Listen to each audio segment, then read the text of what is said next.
नमस्कार साथियों, दृष्टि के मंच पर आप सभी का मैं सौरभ चतुर्वेदी स्वागत करता हूं।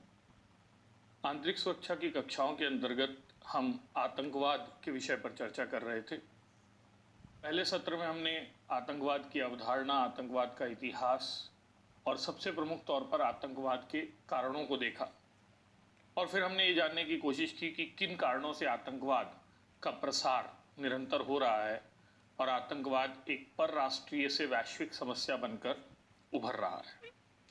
इसके अलावा हमने आतंकवाद के कई चेहरों को देखा, जिसमें धार्मिक आतंकवाद, नस्ली आतंकवाद, भाषाई आतंकवाद या दौर में उभर रहा नाभिकीय आतंकवाद, रासायनिक आतंकवाद, जैविक आतंकवाद, साइबर आतंकवाद इत्यादि, नार्को आतंकवाद, ये अलग अलग रूप थे।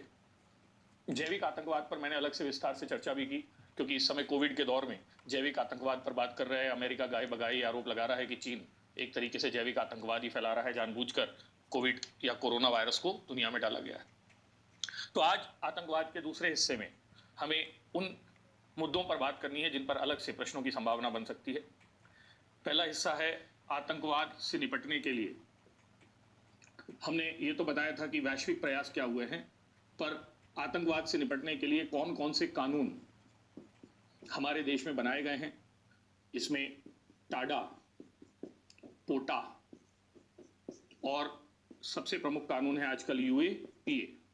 इस यूएपीए में 2019 में संशोधन हुआ है, जिसको लेकर विपक्ष द्वारा कई आरोप लगाए जा रहे हैं। हालांकि आरोप टाडा और पोटा पर भी लगते थे। तो पहला हिस्सा हमको जो देखना है वो आतंकवाद से जुड़े विविध कानूनों का है कि कौन कौन से कानून बनाए गए और ये कानून कितने सक्षम रहे। यूएपीए को लेकर अलग से एक कानून बन सकता है। और इसके अलावा हमें दूसरे हिस्से में आतंकवाद के धर्म से संबंध को देखना है, जहां हमें इस्लामिक आतंक, इस्लामिक टेरर के यथार्थ या कल्पना पर बात करनी है। हालांकि मैं ये मानता हूं कि आप में से ज्यादातर लोग सहमत होंगे कि इस्लामिक आतंक को कल्पना कहना उचित नहीं है। सर, ये तो बिल्कुल यथार्थ है। तो मैं यही तो आपसे जानने की कोशिश करूंगा या आपको बताने की कोशिश करूंगा कि क्या सिर्फ इस्लाम में ही आतंक है या दुनिया में कुछ और संस्थाएं भी हैं जो धर्म से जुड़े आतंक को प्रसारित कर रही हैं। तो ये दो प्रमुख हिस्से हैं जिन पर बात की जा सकती है। इसके अलावा जम्मू कश्मीर में आतंकवाद अपने आप में एक मुद्दा या विषय हो सकता है। हालांकि उस पर ज़्यादातर बातें जम्मू कश्मीर की परिस्थितियों से जुड़ी हुई हैं। और फिर अगली क्लास में हमको ये देखना है, जो हम उग्रवाद और विकास से आगे जाएंगे, कि राज्य गैर राज्य कारक आतंकवाद कैसे फैलाते हैं। तो ये इसके आगे की स्थितियां बन सकती है। तो let us first begin with आतंकवाद निरोधी कानून कौन कौन से हैं हमारे देश में और वो कानून किस तरीके से प्रभावी रहे हैं या नहीं रहे। यदि आतंकवाद विरोधी कानूनों की बात की जाए तो भारत में आर्टिकल 22 के अंतर्गत एक उल्लेख है जिसका नाम है निवारक निरोध, प्रिवेंटिव डिटेंशन। और प्रिवेंटिव डिटेंशन के अंतर्गत ऐसे कानून बनाए जाते हैं जो आतंकी घटनाओं को होने से पहले ही उनसे संबद्ध लोगों को निरुद्ध कर सकें या उन्हें रोक सकें या उनके खिलाफ सक्रिय कार्यवाही कर सकें, पार्ट 1। या फिर इस कानून का भय उन्हें ऐसी गलतियों को करने से रोके। यदि हम निवारक निरोध कानूनों के इतिहास पर जाएंगे तो मेरा ऐसा मानना है कि 1919 में जो रोलेट एक्ट था, तो आपको यदि याद हो, ब्रिटिश काल में सिडनी रोलेट की अध्यक्षता में एक समिति बनाई गई भारत में क्रांतिकारी राष्ट्रवाद को रोकने के लिए, क्योंकि वो अंग्रेजों की नजर में क्रांतिकारी आतंकवाद था। ठीक है, तो रोलेट एक्ट के जो, जिसे हमने काला कानून या कानून विथ नो अपील नो दलील नो वकील कहा, नो अपील नो दलील नो वकील कहा, वो एक वैसा ही कानून था जिसे निवारक निरोध कानून की श्रेणी में रखा जाता था और ये आतंकवाद रोकने के लिए था। पोस्ट इंडिपेंडेंट एरा में भी हमें ऐसे कानूनों की जरूरत हुई, क्योंकि हम देश की एकता अखंडता को अक्षुण्ण बनाकर रखना चाहते थे। हम चाहते थे कि कोई भी ऐसा अपराध जो देश की यूनिटी के खिलाफ है, देश की इंटीग्रिटी के खिलाफ है, उसे रोका जा सके। और इसीलिए हमने आर्टिकल 22 के तहत इस व्यवस्था को शामिल किया। और इस व्यवस्था के अंतर्गत यदि हम देखें तो 1950 से लेकर 2008 तक कई कानून बन चुके हैं।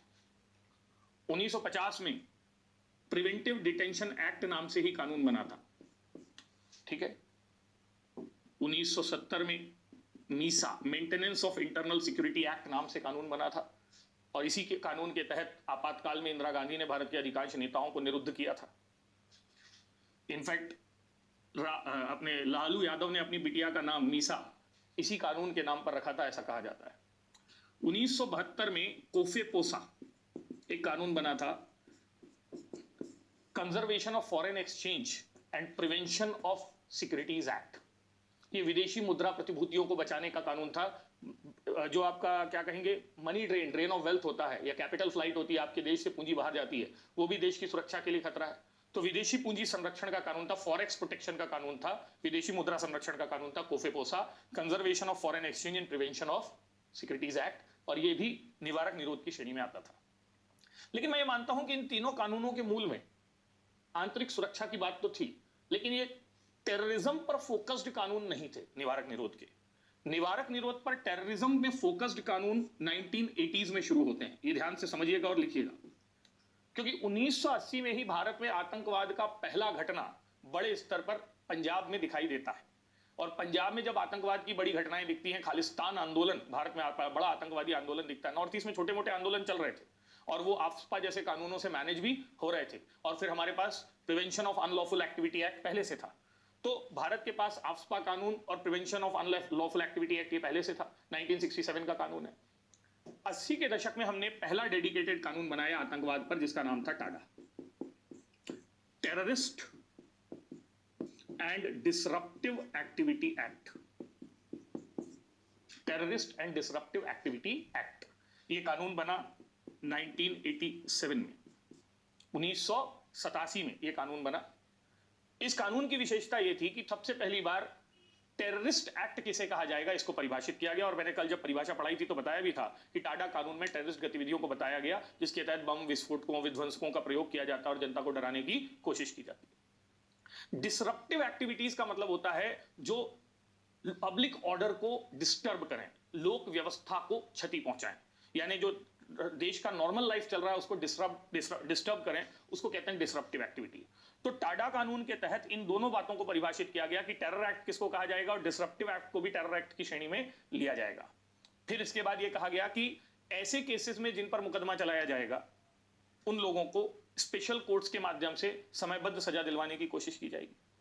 और फिर इसके अंतर्गत यह भी कहा गया कि इस कानून के अंतर्गत जो कन्फेशन है, यानी आतंकवादियों ने मान लीजिए अदालत के मतलब पुलिस थाने में कन्फेशन किया और फिर अदालत के सामने मुकर गए, तो उन्होंने कहा नहीं, अधिकारियों के सामने इन प्रोसीडिंग जो कन्फेशन होता है उस कन्फेशन को भी मान्य माना जाएगा। कुल मिलाकर यह कानून आतंकवाद के खिलाफ नकेल कसने वाला कानून था। बाकी वो सारी बातें जिसके तहत बिना कारण बताए गिरफ्तारी हो सकती है, लंबे समय तक निरुद्ध करके रखा जा सकता है, या फिर आपको वकीली सहायता से दूर किया जा सकता है, वो सारी बातें इस कानून के अंतर्गत थी। लेकिन यह कहा जाने लगा कि इस कानून का दुरुपयोग किया जा रहा है, मिसयूज किया जा रहा है, पॉलिटिकली मिसयूज किया जा रहा है। और इसी आधार पर 1995 में टाडा कानून वापस ले लिया गया। यानी पहला आतंकवाद के खिलाफ लड़ने वाला कानून ठीक 8 साल तक रहा, उसके बाद इसको हटा दिया गया। तो 90 के दशक में हम देखते हैं कि जम्मू कश्मीर में आतंकवाद फिर चरम पर है। उत्तर पूर्व में आतंकवाद की घटनाएं, नागा आंदोलन वो फिर मुखर होकर उभर रहा है। मणिपुर में आतंकी संगठन एकजुट होकर लड़ाई कर रहे हैं। और सबसे बड़ी दिक्कत 90 के दशक में हुई, ग्लोबलाइजेशन वगैरह आने के कारण अब जो कश्मीर का टेररिज्म था और नक्सल टेरर जो था वो हमारे देश में ट्रांसनेशनल हो गया, देश के बाहर से इनकी मदद की जाने लगी। तो ऐसे समय फिर से जरूरी था कि देश में आतंकवाद के खिलाफ एक कठोर कानून बनाया जाए। और जब 1999 में NDA 1 की गवर्नमेंट आई तो उसका यह वादा भी था कि हम ऐसा कानून बनाएंगे, और इसके केंद्र में इस्लामिक टेरर को रखा गया था, क्योंकि 90 के दशक में कई ऐसी घटनाएं हो चुकी थी जो इस्लामिक टेरर को स्थापित करती थी। पर हमको जरूरत थी उस ट्रिगर इवेंट की जिसके कारण पोटा का आधार बने, और पोटा के पीछे 2 आधार आपको मिलते हैं। 1999 में इंडियन एयरलाइंस का विमान IC-814 नेपाल से उड़ा और उड़कर कांधार ले जाया गया। यह अलग बात है कि उसको पंजाब में रिफ्यूल भी किया गया, लेकिन कांधार ले जाया गया। इसको विमान हाईजैक कहते हैं। और ये विमान हाईजैक बहुत दुखद घटनाओं में से एक है, क्योंकि इसके बदले ही हमने मसूद अजहर जैसे बड़े आतंकी को छोड़ा था। इस घटना ने पुनः ऐसे कानून की जरूरत प्रस्तुत की जो आतंकवादियों को पहचाने और नष्ट करे, क्योंकि हवाई जहाज को किडनैप करना बिना देश के अंदर की गद्दारी के संभव नहीं। अब यह घटना हुई ही थी और भारत की दुनिया भर में एक तरीके से बदनामी हुई थी कि हमने सॉफ्ट स्टेट होते हुए आतंकियों को छोड़ दिया। आतंकियों का मनोबल अपने चरम पर था। तो 2001 में इसी मनोबल का परिणाम दिखा जब उन्होंने हमारी संसद पर, हमारे लोकतंत्र के मंदिर पर हमला कर दिया। अब पानी सर से ऊपर जा चुका था। तब वाजपेयी गवर्नमेंट ने 2002 में एक कानून लाया जिस कानून का नाम था ओटा। टाडा के बाद जो दूसरा कानून आया उसका नाम क्या था? ओटा कानून। ठीक है, यह भी प्रिवेंटिव डिटेंशन कानून है, सब निवारक निरोध वाली कहानी है। लेकिन टाडा के बाद दूसरा कानून जिसने आतंकियों के खिलाफ सीधे कार्यवाही की बात की, उसका नाम क्या था? पोटा। तो पोटा की पृष्ठभूमि आपसे पूछें तो आप बता सकते हैं 1999 का विमान हाईजैक, 2001 का संसद का हमला। तो 2002 में prevention of terrorist activities act या प्रिवेंशन ऑफ टेररिज्म एक्ट, आप जिस ढंग से बोलना चाहें, ये लाया गया जिसे पोटा कहा गया। पोटा के प्रावधान टाडा की तुलना में और गंभीर थे, क्योंकि पोटा के अंतर्गत यह साफ कहा गया था कि अब आप व्यक्ति को 180 दिन तक निरुद्ध रख सकते हो। ये बड़ी बात है। ठीक है, दूसरी बात ये कही गई कि आप इनकी फंडिंग को रोक सकते हो, इनके अकाउंट्स वगैरह को सीज कर सकते हो, आप स्पेशल पोटा कोर्ट बनाकर त्वरित जस्टिस का प्रयास कर सकते हो। और सबसे बड़ी बात इसके अंतर्गत थी कि आप टेरर ऑर्गेनाइजेशंस की पहचान करके उन्हें प्रतिबंधित भी कर सकते हो, यानी आतंकी संगठनों की पहचान करके उन्हें प्रतिबंधित किया जा सकता है, उन्हें रोका जा सकता है। यह कहा गया कि पोटा कानून जो था, इस कानून के अंतर्गत राजनीतिक विद्वेष निकालते हुए कार्यवाही की गई और ऐसे लोगों को निरुद्ध किया गया जो सरकार के खिलाफ बोलते थे, ऐसे लोगों को निरुद्ध किया गया पोटा का प्रयोग करते हुए जो आप ये कह सकते हैं वामपंथी विचारधारा के समर्थक थे, ऐसे लोगों को निरुद्ध किया गया जो दक्षिणपंथी उभार का विरोध करते थे। कुल मिलाकर एक सीधा आरोप लगा वाजपेयी गवर्नमेंट को कि पोटा को मुस्लिम क्या कहेंगे उत्पीड़न का यंत्र बनाया गया है। और इस मामले को कांग्रेस सोनिया गांधी जी ने बड़े जोर शोर से उठाया और अपने कैंपेन में कहा कि यदि हम सत्ता में आते हैं तो पोटा को वापस ले लेंगे। और अंततः वही हुआ जो नहीं होना था। 2004 में 2002 में आया ये पोटा कानून, 2 साल ही जिंदा रहा। जब यूपीए 1 की गवर्नमेंट आई तो उसने पोटा को वापस ले लिया और इस तरीके से पोटा कानून भी समाप्त हो गया। 2004 के बाद भारत फिर से अब बिना किसी एंटी टेरर लॉ के काम कर रहा है और इसका दुष्परिणाम फिर हमको 2008 में दिखा, जब मुंबई हमलों की कहानी लिखी गई।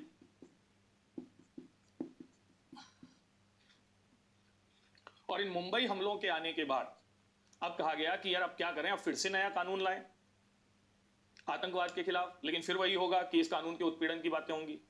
तो सरकार ने तय किया कि नया कानून लाने से अच्छा है कि क्यों ना हमारे पास एक पुराना कानून रखा हुआ है जिसका नाम है UAPA, unlawful activities prevention act. ये 1967 का कानून है जिस पर हम समय समय पर संशोधन करते रहे हैं। तो क्यों ना इसी कानून को कठोर बनाकर एम्बिग्यूटी ऑफ लॉज, कानूनों के विरोधाभास से बचा जाए और हमारे पास एक ही कानून हो जो आतंकी संगठनों को बैन भी करता हो। अभी तक हमने देखा था यूएपीए का मूल उद्देश्य क्या था कि जो आतंकवादी संगठन हैं उन संगठनों को क्या करना, बैन करना। तो उन्होंने कहा संगठनों के साथ व्यक्तियों को भी शामिल कर दिया जाए, गतिविधियों को भी शामिल कर दिया जाए, सहयोग को भी शामिल कर दिया जाए। क्यों ना यूएपीए का दायरा बैनिंग टेरर ऑर्गेनाइजेशन से बढ़ाकर रिस्ट्रिक्टिंग टेरर को कर दिया जाए। इस सोच के साथ यूएपीए में संशोधन की बात की गई और फिर 2008 में संशोधन हुआ, 2008 के बाद 2012 में संशोधन हुआ और जो सबसे बड़ा संशोधन हुआ है वो अभी हुआ है 2019 में, जो यूएपीए को सबसे बड़ा एंटी टेरर लॉ इंडिया का बनाते हैं। तो हमारी यात्रा जो टाडा पोटा से शुरू हुई थी अंततः जाकर कहां रुकी है? यूएपीए पर रुकी है। और यदि आपसे कोई पूछे कि इस समय भारत में आतंकवाद से लड़ने के लिए सबसे बड़ा कानून क्या है, तो आप कहेंगे एंटी टेरर लॉ इस समय जो भारत में सबसे बड़ा है उसका नाम है अनलॉफुल एक्टिविटी प्रिवेंशन एक्ट 1967 यथा संशोधित, अमेंडेड। यथा संशोधित मतलब जिसमें संशोधन किए गए हैं। 1972, 1986, 2004, 2008, 2012, एंड नाउ 2019। तो पहले मैं आपको 67 का मूल कानून बता रहा हूं और उसके बाद कोशिश करूंगा कि आपको इसमें बदलाए गए संशोधनों को थोड़ा बहुत समझाने की कोशिश करूं। गैर कानूनी गतिविधि निवारक या रोकथाम अधिनियम 1967, गैर कानूनी गतिविधि निवारक अधिनियम 1967 का उद्देश्य देश के अंदर गैर कानूनी गतिविधियों, अनलॉफुल एक्टिविटी, गैर कानूनी गतिविधियों और इन गतिविधियों में लिप्त संगठनों पर लगाम लगाना था। गैर कानूनी गतिविधियों और इसमें लिप्त संगठनों पर लगाम लगाना था, जिसके अंतर्गत, ठीक है, इन संगठनों से कुछ फंडामेंटल राइट्स वापस ले लिए जाते थे, क्योंकि फंडामेंटल राइट्स हमारे किसके अधीन है? युक्ति युक्त निर्बंधन के अधीन है, रीजनेबल रिस्ट्रिक्शंस का विरोध करते थे। ठीक है, जैसे आर्टिकल 19 के अंतर्गत या 19A के अंतर्गत freedom of expression, peaceful gathering, मैं फिर से कह रहा हूं, आर्टिकल 19A के अंतर्गत भाषण या अभिव्यक्ति की स्वतंत्रता, शांतिपूर्ण बिना हथियारों के एकत्रित होने की स्वतंत्रता, या फिर तीसरे लेवल पर हम बात करें संगठन या एसोसिएशन बनाने की स्वतंत्रता, संघ या संगठन बनाने की स्वतंत्रता, ये अधिकार इस कानून के तहत छीन लिए जाते थे। ठीक है, इसके अलावा इसी कानून के अंतर्गत, मतलब मूल रूप से तो कानून में यही था, ठीक है, इसके अलावा इस कानून के अंतर्गत यह भी प्रावधान था कि यदि आवश्यकता हुई तो यह कानून आर्टिकल 22 के प्रिवेंटिव डिटेंशन प्रोविजंस, फिर वही बिना कारण बताए गिरफ्तारी, निरुद्ध करके रखना, वकील की मदद ना दिलवाना, नो वकील नो दलील नो अपील, इन प्रावधानों से भी जुड़ सकता था। ठीक है, लेकिन इसका मूल कार्य था एंटी नेशनल एक्टिविटी में शामिल ऑर्गेनाइजेशंस को बैन करना, गैर कानूनी गतिविधियों में लिप्त संगठनों को प्रतिबंधित करना, इसका मूल क्या था? कानून। ठीक है, अब देखिएगा 72-86 के संशोधन तो इसी को मजबूत बनाने से जुड़े थे। सबसे महत्वपूर्ण संशोधन 2004 में हुआ, और 2004 में क्या किया गया? सरकार को फेस सेविंग करनी थी, तो फेस सेविंग के तहत जो यूपीए सरकार आई उसने वादा किया था देश के लोगों से कि हम कोटा खत्म करेंगे, लेकिन उनको मालूम था खत्म कर देंगे तो भी गतिविधियां तो खत्म नहीं होगी, तो सरकार एक हाथ से देती है दूसरे हाथ से लेती है। तो सरकार ने क्या किया कि कोटा के जितने भी प्रावधान थे वो 180 दिन के लिए क्या कर देना? निरुद्ध कर देना, स्पेशल कोर्ट्स करना, फंड्स पर रोक लगाना, ऑर्गेनाइजेशंस को आइडेंटिफाई करना, कोटा के जितने भी प्रावधान थे उनको सारों को कहां डाल दिया? यूएपीए के अंतर्गत डाल दिया। यानी 2004 का संशोधन कोटा को दिखाने के लिए खत्म करता है, लेकिन उससे जुड़ी बातों को किसके अंतर्गत? यूएपीए के अंतर्गत डाल देता है। फिर मैंने कहानी बताई ये कोटा खत्म करने के लिए। 2008 में जब ताज हमला हुआ, मुंबई हमला हुआ, तो अब कहा गया कि भाई हमारे पास अलग से तो अपना कोटा है, कोई प्रिवेंटिव डिटेंशन कानून तो है नहीं, तो अब क्या किया जाए? तो कोटा के प्रावधानों को और सख्त किया गया। कैसे सख्त किया गया? अब इसमें लिख दिया गया कि आपको चार्जशीट प्रस्तुत करने के लिए 180 दिन की बजाय 360 दिन का समय मिलेगा एजेंसियों को। यानी एजेंसियों को थोड़ी क्या दी गई, या सॉरी 180 कह रहा हूं, 3 महीने की जगह 90 दिन की जगह 6 महीने 180 दिन दिए जाएंगे चार्जशीट पेश करने के लिए। ठीक है, फिर आतंकी संगठनों के ऑर्गेनाइजेशंस के साथ साथ उनके मेंबर्स को भी प्रतिबंधित किया जा सकता है। There members can also be detained और रिस्ट्रिक्टेड, ये बात की गई। ठीक, ये कहा गया कि आतंकी विचारधारा के प्रचार को, आइडियोलॉजी को फैलाने पर भी बैन किया गया है। इनके फंड्स को रिस्ट्रिक्ट करने की बात अलग से की गई 2008 के संशोधन में, कि इनके पैसों को क्या किया जाएगा? संशोधित किया, रोका जाएगा।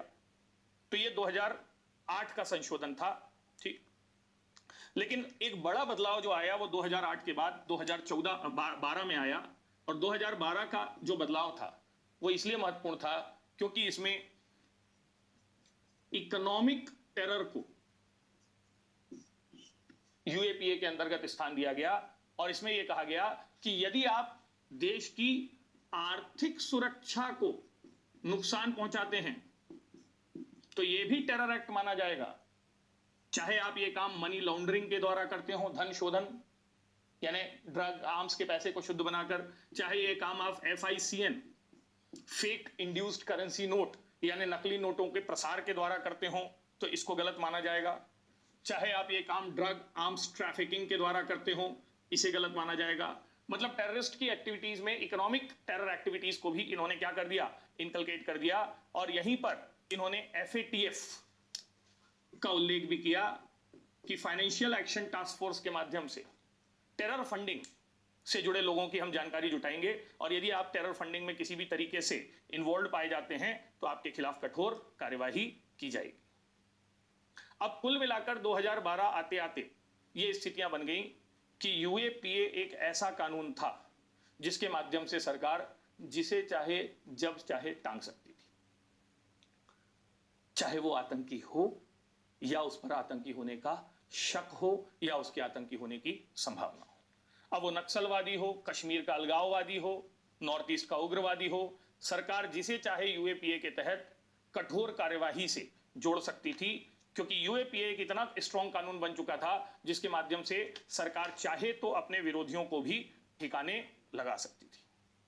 अब तक के UAPA के कानून में संशोधन के बाद अब आप ध्यान से समझिएगा, यह कहा जा सकता था कि यदि आपकी सोच से आतंकवाद झलकता है, अब देखिए सोच से आतंकवाद तो कभी उग्रता में आपके भी झलक सकता है। फिर यह कहा गया यदि आप किसी विद्रोही साहित्य से जुड़ते हैं या पढ़ते हैं, यानी यदि आपके घर में मान लीजिए माओ के कुछ लिटरेचर पढ़े मिले, लेनिन का लिटरेचर मिला, वामपंथी साहित्य मिला, नक्सली साहित्य मिला, क्रांतिकारी साहित्य मिला, तो यदि आप ऐसे साहित्य से जुड़ते हैं, ठीक, यदि आप ऐसे लोगों से मेलजोल रखते हैं,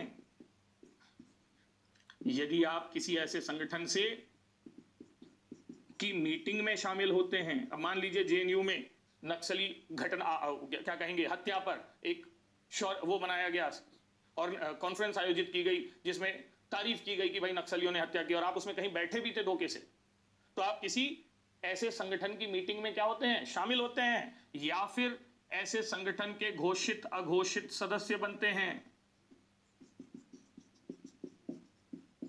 डिक्लेयर्ड अनडिक्लेयर्ड मेंबर बन जाते हैं, या फिर सरकार किसी भी तरीके से आपकी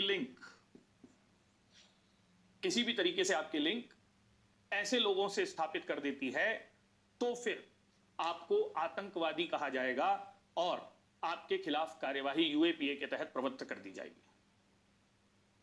अब ये बहुत खतरनाक बातें थी। इन बातों के तहत सरकार जिसको चाहे उसको टांग सकती है, जिसको चाहे उसको आतंकी घोषित कर सकती है। और यह देखा गया कि फिर इस कानून का दुरुपयोग करते हुए UPA 2 और फिर NDA 1 के दौरान या NDA 2 के दौरान, मोदी गवर्नमेंट के रिजिम के दौरान बहुत सारे ऐसे लोगों पर कार्यवाही की गई जिन पर गैर कानूनी गतिविधियों में शामिल होने का शक था, साबित नहीं हुआ था और सबूत भी प्रभावी नहीं थे। ना साबित हुआ था, ना क्या थे, सबूत प्रभावी थे। ठीक, 2011 में विनायक सेन का मामला बहुत तूल पकड़ता है, ठीक है, जिसके लिए विनायक सेन के लिए 12 देशों के 40 नोबेल प्राप्त लोग सरकार से विरोध जताते हैं या हस्ताक्षर करते हुए एक याचिका देते हैं कि विनायक सेन को तुरंत क्या किया जाए, रिहा किया जाए। ठीक, विनायक सेन के खिलाफ एकमात्र आरोप यह था या एकमात्र साक्ष्य यह था कि उनके द्वारा हस्ताक्षरित कुछ पत्र थे जिसमें उन्होंने माओवादियों से पत्राचार किया था। अब निश्चित तौर पर यह एंटी नेशनल एक्ट के अंतर्गत आएगा, लेकिन स्थापित तथ्य के तौर पर विनायक सेन को सजा दी जाए, ये थोड़ा सा कठिन मामला था। बहरहाल फिर बाद में केस चला एंड सरकार ने, न्यायपालिका ने अपना निर्णय लिया। विनायक सेन के अलावा ठीक कुछ और बड़ी घटनाएं भी थी जिनमें UAPA के दुरुपयोग की बात हुई। क्लियर है? एक घटना थी हुबली कॉन्स्पिरेसी, बंगाल में हुबली जगह है जहां पर 17 विद्यार्थियों को माओवादी होने के शक में हुबली कॉन्स्पिरेसी, हुबली षड्यंत्र, 17 स्टूडेंट्स को UAPA के तहत गलत तरीके से डिटेन किया गया, ऐसा कहा गया। ठीक, इसके अलावा के शाहीन, यदि मैं नाम सही से याद कर पा रहा हूं, जीएस साईं बाबा, ठीक है, कुछ निरुद्ध व्यक्तियों के नाम बता रहा हूं मैं, ज्योति चोरगे, ये कुछ ऐसे महत्वपूर्ण नाम उभर कर सामने आए जहां पर यह कहा गया कि सरकार ने इन लोगों को इसलिए गिरफ्तार नहीं किया है कि इनके खिलाफ आतंक की कोई प्रभावी साक्ष्य हैं, इसलिए किया है क्योंकि ये सरकार के खिलाफ हैं, इसलिए ये एंटी नेशनल है। अब मेरी बात समझिएगा, ये होती है सरकार और ये होता है देश, स्टेट, ठीक है। आप देश के खिलाफ नहीं हो सकते, you can never be against your state, चाहे उसकी एक संवैधानिक मूल्य हो, एकता हो, अखंडता हो, जो भी हो, लेकिन आप सरकार के खिलाफ हो सकते हैं, सरकार की आलोचना कर सकते हैं, सरकार से प्रश्न पूछ सकते हैं, सरकार का विरोध कर सकते हैं, और यह करना ही तो लोकतंत्र है। स्वयं जेपी ने कहा था, जिंदा नस्लें सवाल पूछती हैं, सिंहासन खाली करो जनता आती है। तो यदि आप किसी भी तरीके से सरकार या वर्तमान सरकार के प्रधानमंत्री के खिलाफ बोल रहे हैं, उनकी आलोचना कर रहे हैं, उनसे प्रश्न पूछ रहे हैं या उनके विरोध का विचार रखते हैं, तो आप राज्य के खिलाफ कैसे हो गए? लेकिन भारत में दो दौर ऐसे हैं, 1970s का हिस्सा या 1972 से 76 का दौर या 75 का दौर, और 2015 से 2020 का दौर, जहां बहुत प्लान्ड तरीके से गवर्नमेंट और पीएम इज स्टेट, यह भावना जनता के मन में पैदा कर दी गई है। सरकार ही देश है, प्रधानमंत्री ही देश है, Indira is India, now Modi is India. और इफ यू क्रिटिसाइज सरकार और PM, you are criticising India. So if you criticise them, यदि आप इनकी आलोचना कर रहे हैं तो आप सीधे सीधे राज्य की आलोचना कर रहे हैं, और इसलिए आप राष्ट्रद्रोही यानी एंटी नेशनल। यदि आप सरकार से सवाल पूछ रहे हैं तो आप कांग्रेसी हैं, यदि आप सरकार की बुराई कर रहे हैं या सरकार बदलने की बात कर रहे हैं तो आपको पाकिस्तान चले जाना चाहिए। और ये इतने सोचे समझे तरीके से किया गया कि लोगों को समझ ही नहीं आया, और इसलिए आज के दौर में यदि कोई सरकार से सवाल पूछे या प्रश्न पूछे तो सीधे यह साबित कर दिया जाता है कि वो क्या है, एंटी नेशनल है। अब यहीं से यूएपीए का मामला निकलता है। तो यूएपीए के अंतर्गत चुन चुनकर उन संगठनों को, उन व्यक्तियों को केंद्रित किया गया जो सरकार के घोर आलोचक थे, जिनमें सबसे ज्यादा जो थे कॉमरेड्स थे, वामपंथी थे, कई नाम उनमें से जुड़े हैं। उन संगठनों को, संस्थानों को टारगेट किया गया जहां सरकार विरोधी पलते थे, चाहे जेएनयू हो, चाहे डीयू हो, चाहे जादवपुर हो, चाहे हैदराबाद यूनिवर्सिटी हो। और इसी आधार पर यह कहा जाने लगा कि UAPA is a draconian law. UAPA एक ऐसा कानून है, ड्रैकोनियन कानून, तानाशाही कानून है, जो सरकार की तानाशाही को लाता है, लोगों के मूल अधिकारों को छीन ले जाता है। तो जब बहुत सारे ऐसे उदाहरण सामने आए 2012 के बाद कि, या 2000 के बाद कि यूएपीए का मिसयूज हो रहा है, तो यूएपीए की स्क्रूटनी शुरू हुई, छटनी शुरू हुई, जांच शुरू हुई। और जांच के बाद, अब ध्यान से सुनिएगा, ये सारे तो यूएपीए के अंतर्गत बातें निकल रही थी। जो हमने यूएपीए में आलोचनाएं देखी, ये आलोचनाएं बहुत गंभीर थी, ये अलग से प्रश्न बन सकता है। यूएपीए की पहली और सबसे बड़ी आलोचना यह है कि भारतीय कानून कहता है कि आप तब तक अपराधी नहीं हैं जब तक साबित ना हो जाएं, और साबित करने की जिम्मेदारी किसकी होगी, सरकार की। यूएपीए कहता है तब तक अपराधी हैं, आप तब तक अपराधी हैं जब तक आप निरपराध साबित ना हो जाएं, और निरपराध साबित करने की जिम्मेदारी आपकी खुद की है। इस भाव को समझ रहे हैं? क्रिमिनल अनलेस प्रूवन, क्या कहेंगे, फ्री। यानी पहले ये होता है कि जब तक साबित ना हो जाए अपराधी नहीं है, और ये कह रहा है जब तक आपको बरी ना कर दें तब तक आप क्या हैं, अपराधी हैं। ये कितना बड़ा विरोधाभास है या रूल ऑफ लॉ पर क्वेश्चन है, क्योंकि विधि का शासन तो यही कहता है कि विधि सबके लिए समान होगी, विधि के समक्ष समता समान संरक्षण। तो ये कहीं ना कहीं आर्टिकल 14 को हमारे क्या कर ले रहा है, छीन ले रहा है। 14 के अलावा इससे 19 गया, कैसे गया 19, फ्रीडम ऑफ स्पीच गई, पीसफुल गैदरिंग का अधिकार गया, ऑर्गेनाइजेशन बनाने का अधिकार गया। फिर इसके तहत 20 गया, जब चाहेंगे तब आपके घर में आपके अंदर घुसकर सर्च करेंगे, ठीक, और जरूरत पड़ी तो फिर आपको डिटेन करके रखेंगे। तो डिग्निफाइड लाइफ जिसको बोलते हैं, गरिमामय जीवन का अधिकार, वो चला गया। और फिर आर्टिकल 22 तो गया ही, बिना कारण बताए गिरफ्तार करके लंबे समय तक आपको निरुद्ध करके बिना वकीली सहायता के रखना। तो आर्टिकल 14, आर्टिकल 19, आर्टिकल 20, आर्टिकल 21, इन सब का वायलेशन यूएपीए करता है, ऐसा आलोचकों का कहना है। मैं नहीं कह रहा हूं, ऐसा आलोचकों का कहना है। आलोचकों का यह भी कहना है कि यूएपीए ऐसा कानून है, ठीक, जिसमें आतंकवादी किसे कहा जाएगा यह अभी भी क्लियर नहीं, और सरकार अपनी समझ से जिसे चाहे उसे क्या बता सकती है, आतंकवादी बता सकती है। हाल ही में एक घटना हुई जिसमें केरल में एक ब्लॉगर हैं जेसन सी कपूर, या कूपर, सॉरी कपूर नहीं कूपर, जेसन सी कूपर। उन्हें उनके वर्कप्लेस से गिरफ्तार किया गया। उन पर आरोप था कि वो माओवादी विचारधारा का प्रसार कर रहे हैं और उनके यहां से प्रो माओइस्ट लिटरेचर मिला है। उन पर यूएपीए के अंतर्गत आरोप लगा, उन्हें निरुद्ध किया गया।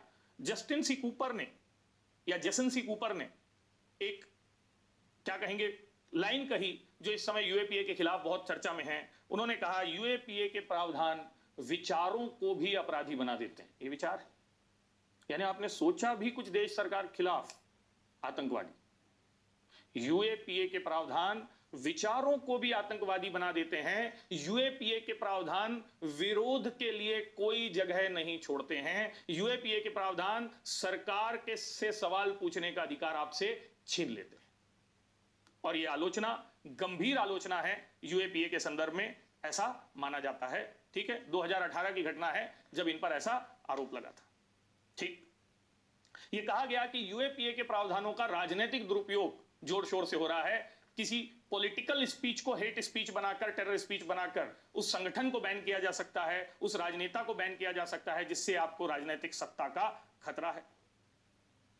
ठीक है, यह भी कहा गया कि इस कानून के तहत तो आपको एंटीसिपेटरी बेल मिलेगी नहीं, और एंटीसिपेटरी बेल ना मिलने के अलावा आपको 30 दिनों तक अरेस्ट में, हाउस अरेस्ट वगैरह में क्या किया जा सकता है, रखा जा सकता है। यह भी चिंता का विषय है। 180 दिन में चार्जशीट देने का यदि टाइम हो तो हम तो किसी के भी खिलाफ सबूत जुटा लें या जुगाड़ लें। तो यदि पुलिस कसम खा ले या सरकार की इसको